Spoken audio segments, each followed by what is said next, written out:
Assalamualaikum warahmatullahi wabarakatuh.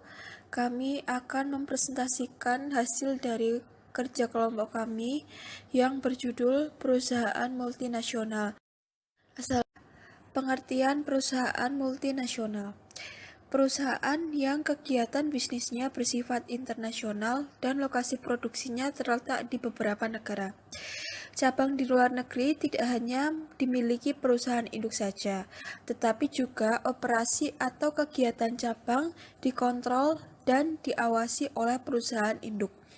Suatu perusahaan yang memiliki atau mengontrol produksi atau fasilitas lain pelayanan di luar negeri dari tempat kedudukan atau home base-nya atau disebut juga dengan United Nation. Selanjutnya, berdasarkan ukuran kuantitatif dan kualitatif.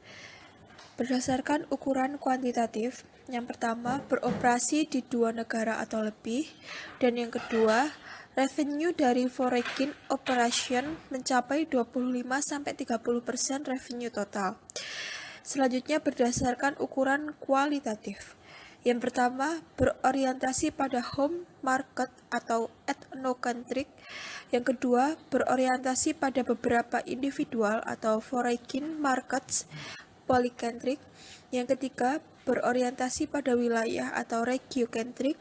Dan yang terakhir, berorientasi global market atau geocentric.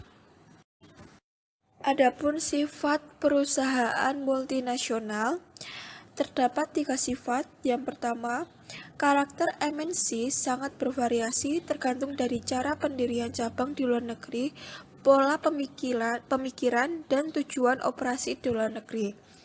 Yang kedua, pendirian cabang di luar negeri dengan investasi langsung dengan cara mendirikan perusahaan baru, ekspansi atau membeli perusahaan di luar negeri.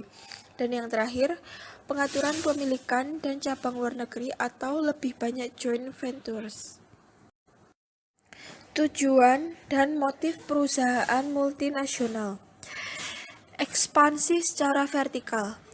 Perusahaan induk yang memproses lebih lanjut mendirikan cabang di luar negeri untuk menghasilkan input untuk diproses lebih lanjut.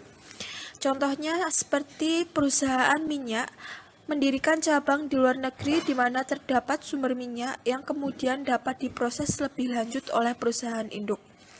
Yang kedua, ekspansi horizontal. Mendirikan cabang luar negeri dengan melakukan kegiatan yang hampir sama dengan perusahaan induk. Keputusan perusahaan multinasional atau faktor ekonomi.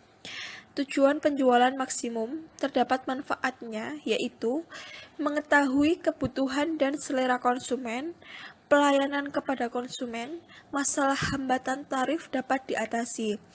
Adapun keuntungan maksimum, yaitu pertimbangan efisien biaya. Contohnya, upah buruh rendah, kerajinan, tidak sering terjadi pemogokan, biaya transport, dan pajak rendah. Faktor non-ekonomi.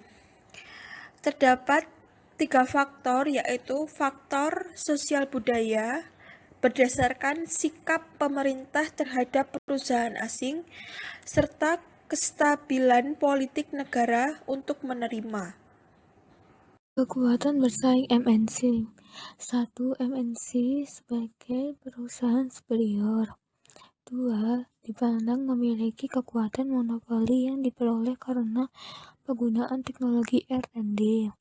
3. MNC disebut sebagai perusahaan formasi. 4. MNC dapat menikmati adanya skala ekonomis. 5. MNC memperoleh manfaat dari besarnya jaringan keuangan internasional. 6. MNC sering punya monopoli pemasaran. 7. MNC sering menghindar dari kebijakan tarif atau kuota. Dampak negatif dari MNC. 1. MNC justru dapat menimbulkan monopoli, sehingga alokasi sumber daya kurang optimal. 2. MNC dapat menghambat pesaingnya yang tidak mempunyai keunggulan. 3. MNC dapat mempengaruhi kebijakan pemerintah, negara induknya, ataupun negara tempat alokasi baru. 4. MNC lebih fleksibel, maka mereka sering dapat menimbulkan biaya eksternal bagi perekonomian dunia. Manfaat MNC sebagai negara induk. Yang pertama, kenaikan pendapatan ataupun risiko yang lebih kecil pemilik faktor produk. Yang kedua, diperolehnya produk dengan harga yang lebih murah yang dihasilkan di negara lain yang biaya produksinya rendah. Konflik yang muncul di negara induk. Yang pertama, pergeseran tenaga kerja. Yang kedua, berkurangnya keunggulan modal dan teknologi. Yang ketiga, penghindaran pajak. Yang keempat, merongrong kebijakan ekonomi negara induk. Kemudian ada manfaat negara penerima. Yang pertama, basis pajak yang lebih besar. Yang kedua, meningkatnya jumlah tempat atau kesempatan kerja.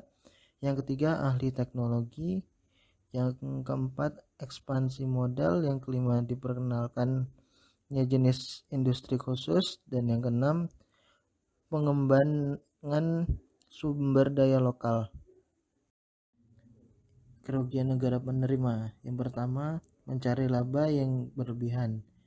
Yang kedua, mendominasi perekonomian setempat. Yang ketiga, hanya memperkerjakan tenaga lokal yang sangat berbakat. Yang keempat, gagal melakukan ahli teknologi yang maju. Yang keenam, intervensi terhadap pemerintah. Yang keenam, kurang membantu perkembangan perusahaan domestik. Yang ketujuh, kurang menghormati adat, hukum, dan kebudayaan setempat.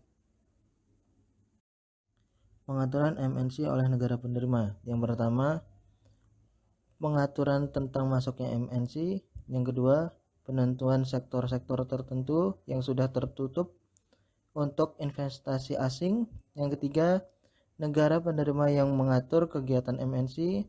Yang keempat, negara penerima melakukan pengaturan keuntungan yang boleh dikirim ke induk.